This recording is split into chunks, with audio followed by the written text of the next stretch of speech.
Le logiciel eDrawing ne se limite pas seulement à de la visualisation, il nous permet aussi de faire des commentaires et des notes pour notre client ou notre fournisseur ou le fabricant de nos composantes, de notre moule ou de nos pièces.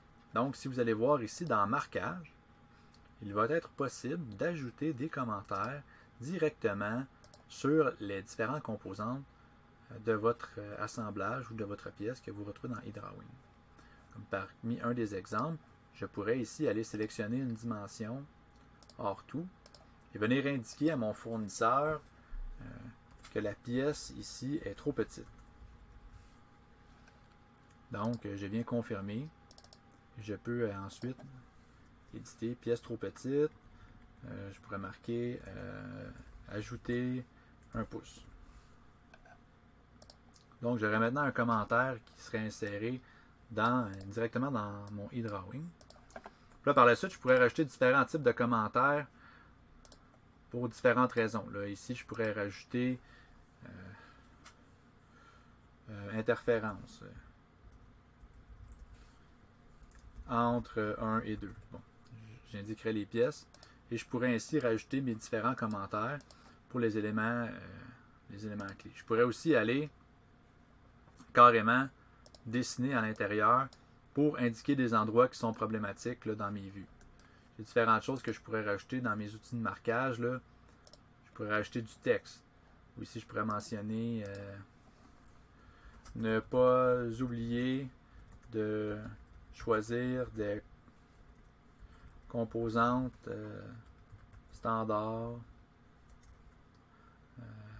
en millimètres. Et là, confirmer. Donc, je pourrais effectuer plusieurs annotations dans mon moule pour que mon client, fournisseur ou toute autre personne qui a à travailler sur le dit composant pourrait aller voir ces commentaires-là.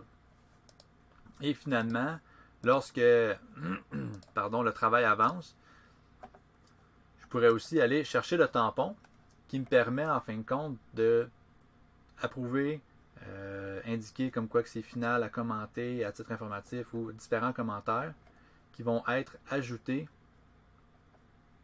directement dans la vue.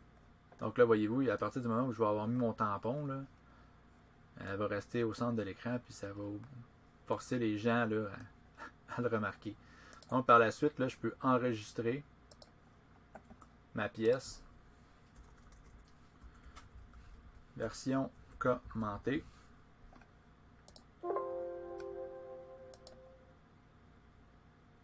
Et ensuite, transférer mes commentaires à mon client ou à mon fournisseur. Donc, c'est très pratique. Ça peut aussi être utilisé pour les gens, comme par exemple, qui seraient sur le plancher, qui auraient besoin d'avoir des commentaires supplémentaires sur les pièces qui leur sont envoyées. Là, ils pourraient nous indiquer des détails et nous renvoyer ça. Donc, ils n'ont pas nécessairement accès directement aux pièces dans votre voûte ou sur vos serveurs, mais ils peuvent quand même tout de même avoir accès là, aux pièces finales pour avoir une meilleure vue d'ensemble du travail qui est à effectuer sur les pièces.